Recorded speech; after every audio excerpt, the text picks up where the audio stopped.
When you're ready, Mr. Davis, we'll start. Kirsty Blackman. Here. Question 1, Mr. Speaker. Prime Minister. Mr. Speaker, I know the whole House will want to join me in sending condolences to the First Minister of Wales on the death of his wife, Claire. I know from the warmth of the tributes made how much she will be missed. Mr. Speaker, this morning I had meetings with ministerial colleagues and others. In addition to my duties in this House, I shall have further such meetings later today. Kirsty Blackman. Here. As the Prime Minister reaches 100 days in office this week, having pledged a government...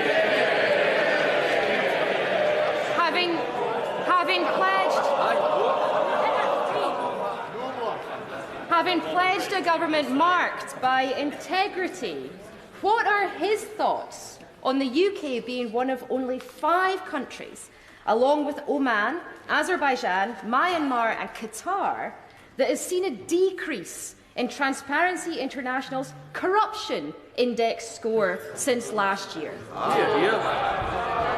Well, Mr. Speaker, in fact, there's widespread recognition and support for the UK's approach to transparency and indeed tackling corruption. Indeed, the most recent report from the FATF body commended the UK for the steps that it had taken.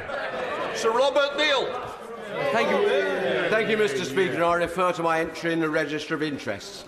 Arts Council England was established to increase access to great art for the population. There's real concern and anger that their current funding decisions do the exactly reverse of that on the basis of inadequate evidence and a lack of transparency in the process. Will my right honourable friend meet with me and other concerned members to discuss the situation in which centres of national excellence like English National Opera are at risk of closure and discuss a way in which we can reform the operations of Arts Council, which many people no longer feel is fit for purpose? Well, Mr. Speaker, I know that this is an issue that my honourable friend deeply cares about. He will know that decisions made by the Arts Council are taken at arm's length from government. DCMS ministers have been assured that that process was robust, but I will ensure that he gets a meeting with the relevant minister to discuss this important matter further. We now come to the Leader of the Opposition, Keir Starmer. Thank you, Mr. Speaker. Can I join the Prime Minister in his words about the First Minister of Wales and the sad loss of his wife? Everybody, I think, knows just how close they were, and I know that he's absolutely devastated by her loss at the weekend. Mr. Speaker, when the Prime Minister briefly emerged from his hibernation at the weekend, he raised more questions than answers. So, in the interests of integrity and accountability, can he set the record straight?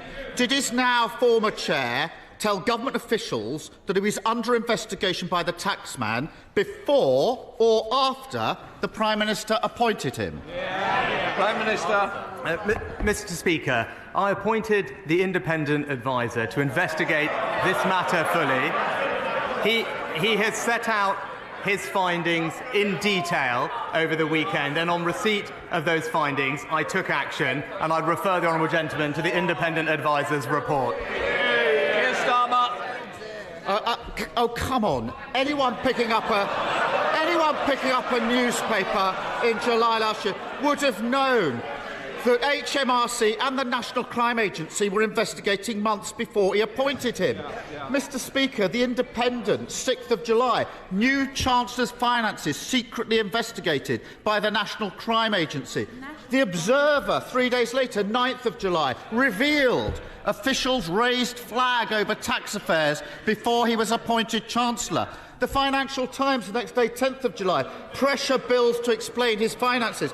Is he saying his officials hid this information from him, or was he just too incurious to ask any questions? Mr. Speaker, as I've said before at the dispatch box, the usual appointments process was followed with respect to the Minister without portfolio.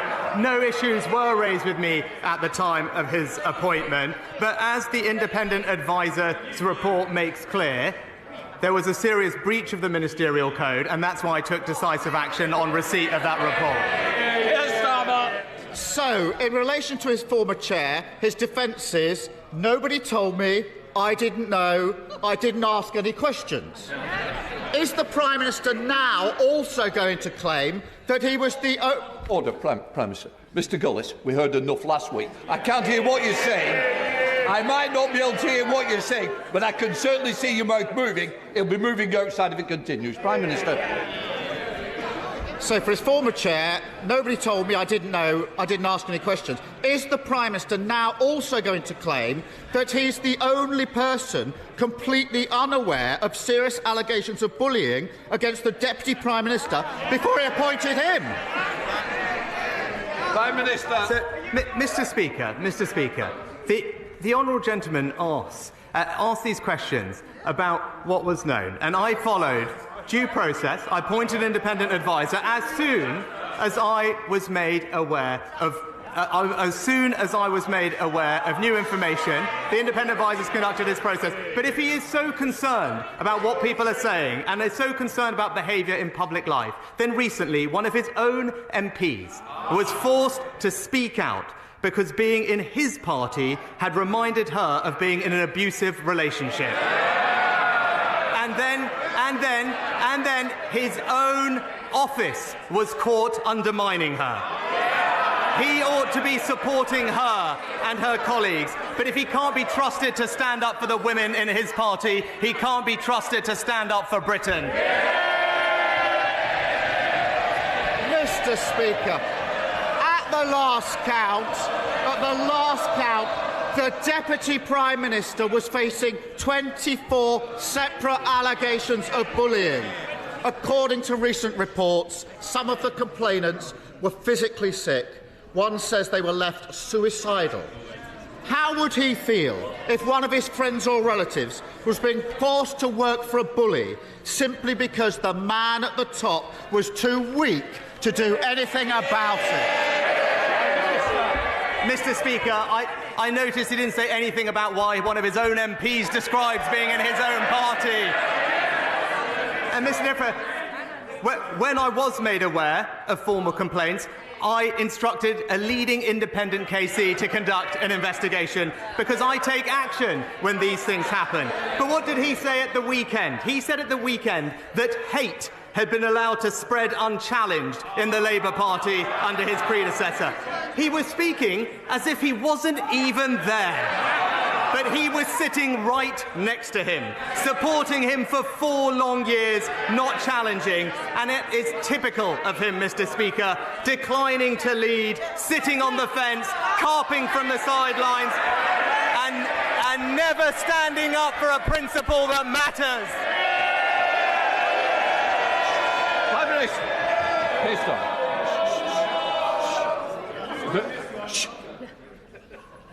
I want to hear both sides, and I'm not going to be interrupted by either side. And I'm particularly looking for people who want to continue this, because we will sort it out today.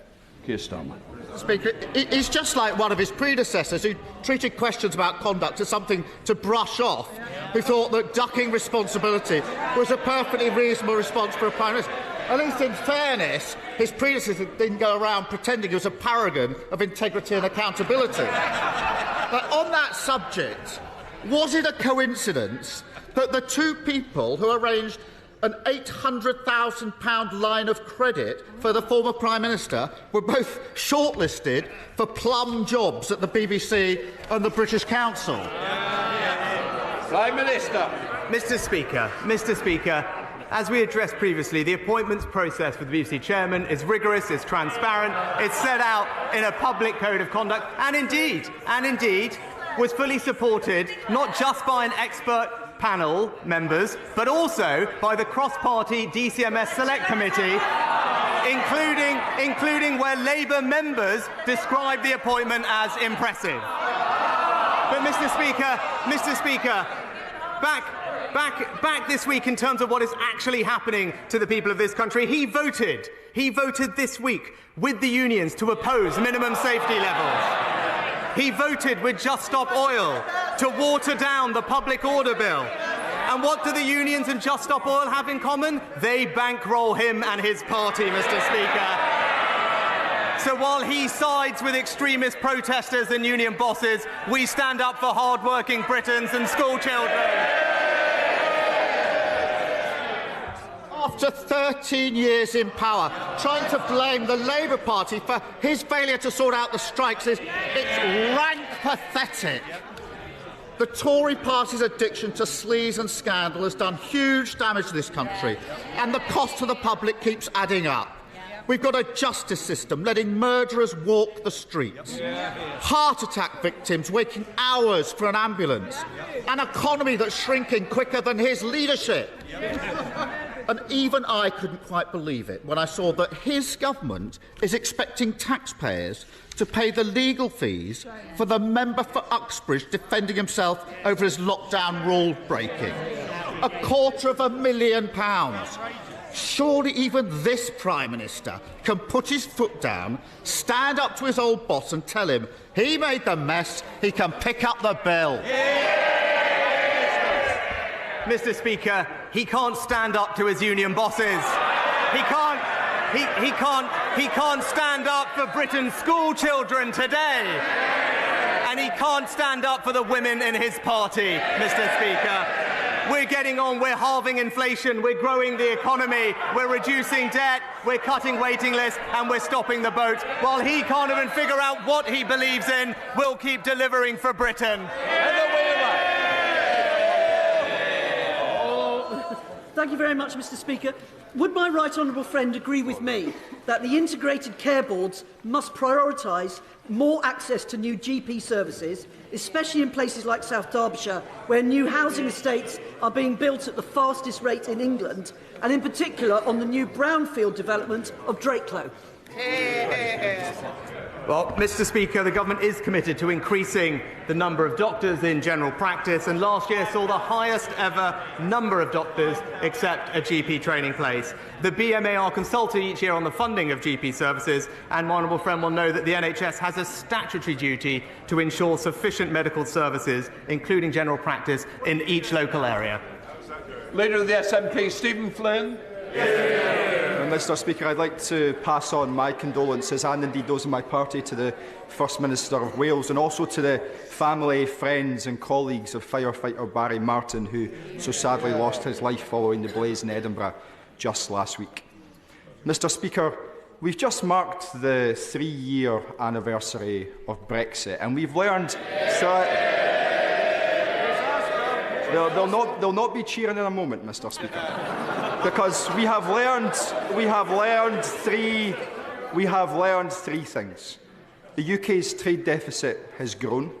The economy is being hit to the tune of £100 billion each year. And of course, we know that the UK's economy is expected to be the worst performing of all advanced nations. Does the Prime Minister still believe that the UK can afford not to be in the European Union?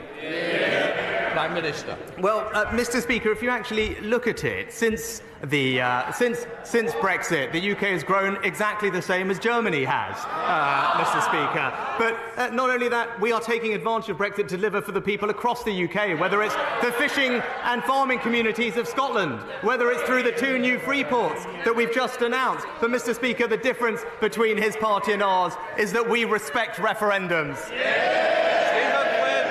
Mr. Speaker, let's be clear. Taken together, 2022 and 2023 are expected to be the worst years for living standards since the 1930s, and the economy is expected to perform worse than sanction-hit Russia. So as the Brexit ship sinks, with the Prime Minister and the Leader of the Opposition at the helm, does he blame those Scots who want to jump aboard the independence lifeboat?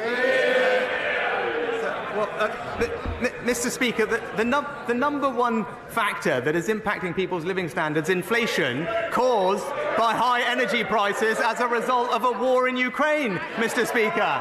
It's got nothing to do with Brexit, and that's why the government is taking significant action, supporting every family with £900 this winter. But what I would say to him is, rather than obsess about constitutional arrangements, focus on delivering for the people of Scotland. That's what we will do. David Johnson. Thank you, Mr. Speaker. The baby daughter of my constituents, Gary and Sarah Andrews, died just 23 minutes after she was born. When they asked questions about that, the parents were told that these things happen and that if they had to listen to the concerns of every mother, they would be overrun. Thanks to dogged campaigning by Gary and Sarah and other parents whose babies had died avoidably, Nottingham University Hospital's trust was found to have systemic failures, and last week was given the highest fine that's ever been given for failings in maternity care. Does my right honourable friend agree with me that this case, this situation, has to serve not just as a watershed moment for having the highest standards of maternity care, but also that when things do go wrong in something like an NHS trust or another public body, they have to be open and honest and transparent about their failings so that people can get the truth and not have it hidden from them? Well, Mr. Speaker, I'm very sorry to hear about the tragic case that my honourable friend raises, and I know the whole House will join me in sending our thoughts to Gary and Sarah. We want to make sure that the NHS is the best and safest place in the world to give birth, and the NHS has taken steps to improve, but cases such as the one that my honourable friend raises highlight that more must be done. Nottingham University Trust is receiving support from the expert maternity improvement advisors, and nationally the Royal College is implementing the recommendations from the independent Ockenden report, together with £127 million of extra investment. But my honourable friend is absolutely right. When situations like this do arise, transparency is paramount so we can seek answers and make improvements. Caroline Lucas. Thank you very much, Mr. Speaker. It's nearly 10 years since the tragic death of 9-year-old Ella Roberta, the first person ever to have air pollution listed on her death certificate. Yesterday's Environmental Improvement Plan pledges to improve air quality, but the government's targets are for 2040. That's a whole generation away. I don't think that's fast enough, and neither does Ella's mum, Rosamond Adu Kisi-Deborah. So on her mum's behalf, will the Prime Minister agree to meet us both to discuss the life-saving measures in a new proposed bill called Ella's Law? Mr. Speaker, it's obviously very sad to hear the case of Ella, and our thoughts and hearts go out to her family. With regard to the legislation, as my honourable friend the Environment Secretary will be making a statement later today, we are confident that the measures we are putting in place are not only legally binding but also world-leading in tackling air quality. The record over the past 10 years is one where every single air particulate has been reduced, with binding targets to continue reducing them in future, and indeed the Environment Act makes sure that we have the capability, accountability and ambition we need to make all the effective interventions to drive down air pollution. Dr. Liam Fox. Thank you, Mr. Speaker. Compared to what some people seem to believe, 82% of the jobs in our economy are in the private sector, compared to 18% in the public sector. Most of those private sector jobs will be in small businesses, the small businesses that we will depend upon for wealth creation and prosperity in the future. Will my right honourable friend consider bringing in a small business test across government so that every regulation we produce, every bit of legislation we produce will help, not hinder, small businesses? And does he share my ambition that every white van man and woman and every white coat tech worker in this country will regard the Conservative Party as their natural champions? Well, my right honourable friend is absolutely right, and this government is proud to join with him in supporting small businesses. I'm pleased to tell my honourable friend that we do have a small business test to consider whether the impacts of regulatory changes will disproportionately affect small and micro businesses. I will make sure that we are applying that test rigorously, and he'll be pleased to know that many small businesses will benefit from billions of pounds in business rates reductions this coming financial year, as well as our annual investment allowance, which at £1 million is the most generous tax incentive for investment for small businesses anywhere in the world. And McLaughlin. Mr. Speaker, this morning, just 2 hours ago, I launched the APPG on prepayment meters. I did so because most people on these meters are on very low incomes, and yet they pay more per unit of energy than the Prime Minister does. They pay higher daily standing charges than the Prime Minister. They're automatically disconnected from their energy supply the second they run out of money. And perversely, right now, record numbers of people are being forced onto them by the energy companies. Can the Prime Minister even begin to imagine how terrifying that moment is when the lights go out and everything shuts down? And will he agree with me, rather than reading out, please, what he's got written in front of him, will he just agree with me that what I've just described is completely unfair? Mr. Speaker, the government does recognise the challenges facing those on prepayment meters, and that's why the government is taking action. The Secretary of State has set out 5 very specific points on prepayment meters, energy suppliers being spoken to make sure that they treat customers with the respect and flexibility that they deserve. And finally, Ofgem have announced that they are launching a review into supplier practices in relation to prepayment meters. But all of this, Mr. Speaker, comes on top of the considerable financial support that this government has provided to help people with their energy bills, with more of that support being targeted at the most vulnerable families in our society. McLean. Thank you, Mr. Speaker. After 8,000 residents of Redditch signed my petition to bring back chemotherapy to the Alex, the Trust reversed their decision to leave it at Kidderminster. A fantastic win for our town.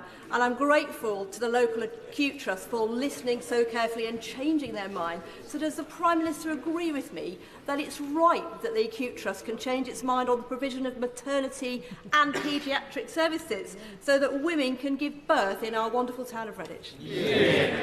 Well, Mr. Speaker, my honourable friend has clearly been a fantastic advocate for the Alex and for her constituents. We have awarded £10.5 million to the local trust, and I understand that some of that funding is being used to improve maternity and paediatric services at the nearby Worcestershire Royal. My honourable friend will know that these operational decisions are being made by integrated care boards, and I know that she will continue to make her views known. Andrew Gwynne. Mr. Speaker, if I had £1 for every time I'd heard the Prime Minister's weak excuses, I'd be able to pay the former Chancellor's tax bill. Because it was last July that it was reported that the National Crime Agency had investigated the Right Honourable Member for Stratford-on-Avon. The then Prime Minister knew. The media knew. We all knew. It's inconceivable that the current Prime Minister didn't know. So why did he choose to ignore it? Mr. Speaker, I appointed an independent adviser to fully examine the matter, establish facts and report back. That's the process that the party opposite called for. That's the process that we followed. John Penrose. Mr. Speaker, 2 years ago the Prime Minister commissioned me to propose 30 ways to boost growth and make Britain the most competitive country in the world. So far we're underway with about half of them. But some of the most valuable, like reforming ponderous and expensive utilities regulators or building on our international lead in open banking, haven't moved at all. So will he meet with me to discuss how to channel our inner Nigel Lawsons and unblock the arteries of our economy with low-cost, pro-competition, supply-side reforms? Prime Minister. Mr. Speaker, my honourable friend has a long track record in advocating for and implementing policies that increase our competitiveness and reform the supply side of our economy. His report was fantastic, and I look forward to meeting with him to discuss them further and help drive growth in this country. Catherine West. Mr. Speaker, ambulance waiting times are out of control. My constituent contacted me regarding her 93-year-old mother who lay collapsed on the ground at home for 17 hours and then queued for 13 hours to get into the hospital. And yet on Monday, the Prime Minister said he had his fingers crossed that ambulance waiting times would be reduced. Does he really think that's enough? Well, Mr. Speaker, if the Honourable Lady actually looked, we published on Monday a comprehensive plan to reduce wait times in A&E and with ambulances, backed with more funding and reform of the system, more beds, more ambulances, more staff. And indeed, Mr. Speaker, it was a plan that was warmly welcomed by all of those working in emergency care and the ambulance services. They recognise that this plan will deliver reduced waiting times and improve care across the country, including in Labour-run Wales, where there are some things we can benefit them from. Jerome Mayo. Mr. Speaker, if you grow up in Norfolk and you want to be a dentist, the nearest place you can train is in Birmingham or in London. So it's not really surprising, is it, that in Norfolk we have a dearth of dentists, whether it's NHS or private. We also know that where there is a dental training school, more dentists end up working locally. So will my right honourable friend agree to look again at the benefits of establishing a dental training school alongside the excellent medical school at the University of East Anglia? Well, Mr. Speaker, my honourable friend will know that there are around 400 dentists with NHS activity in Norfolk and Waveney. But he's right, the Centres of Dental Development build on the existing local infrastructure to help retain and recruit dentists. And I would advise him to encourage his local integrated care board to look at proposals for one of those centres in his area. Mary Kelly Ford. Thank you, Mr. Speaker. The Prime Minister once said that he didn't have any working class friends. So we may not be aware that today 500,000 hard-working people are on strike, including in his own constituency. Tory Britain isn't working. Is the Prime Minister going to get a grip and negotiate with working people, or does he intend being remembered as the PM who silenced and sacked hard-working nurses, paramedics, teachers, rail workers and firefighters in a cost-of-living crisis? Well, Mr. Speaker, when it comes to teachers, we've actually given teachers the highest pay rise in 30 years. It includes a 9% pay rise for newly qualified teachers and record investment in their training and development. I am clear that our children's education is precious and they deserve to be in school today being taught. And actually the party opposite would do well to say that the strikes are wrong and we should be backing our school children. Dr. Neil Hudson.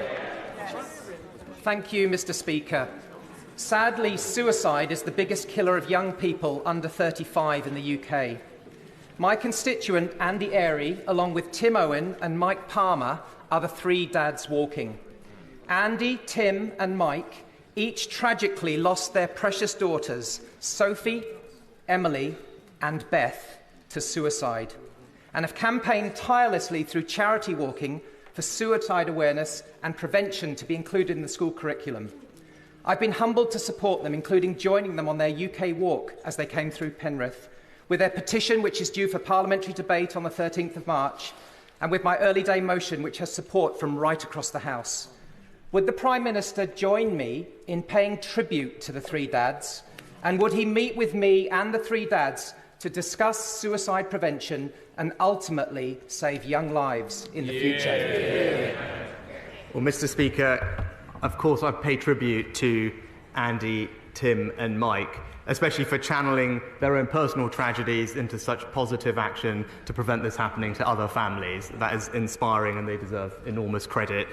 The government is taking action to improve the provision of mental health services for young people in schools and colleges, but I would be delighted to meet with him and Andy, Mike and Tim to discuss what more we can do. Ian Blackford.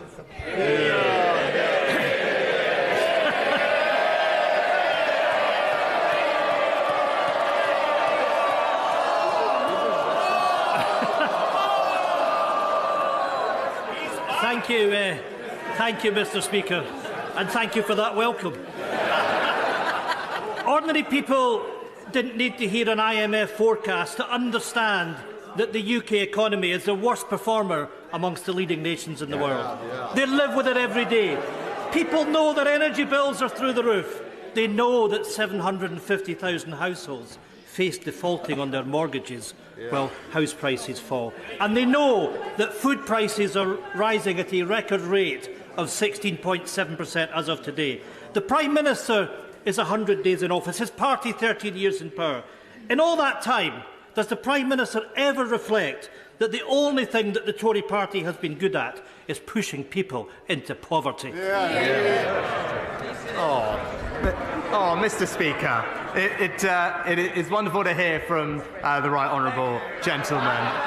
and love to see him in his place. What I would say is that we're continuing to deliver for people across the UK, including and in Scotland. He mentioned poverty. Poverty today, lower than when the Conservatives first came into office. Inequality, lower than when the Conservatives first came into office. And the number of people in low pay, the lowest on record. Thank you, Mr. Speaker. Today in my constituency there is a great sense of shock and disbelief following last night's horrific dog attack that killed a 4-year-old girl. The police investigation is still going on and it wouldn't be appropriate to speculate on the circumstances. But it would mean a great deal if, on behalf of the House, the Prime Minister could send our condolences to the family and to the community, and to thank the emergency services for dealing with the situation with their customary compassion and professionalism.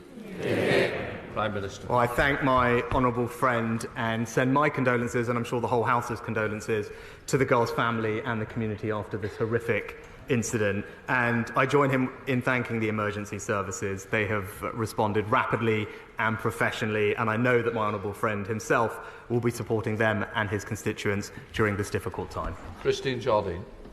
Thank you very much, Mr Deputy Speaker. This past weekend...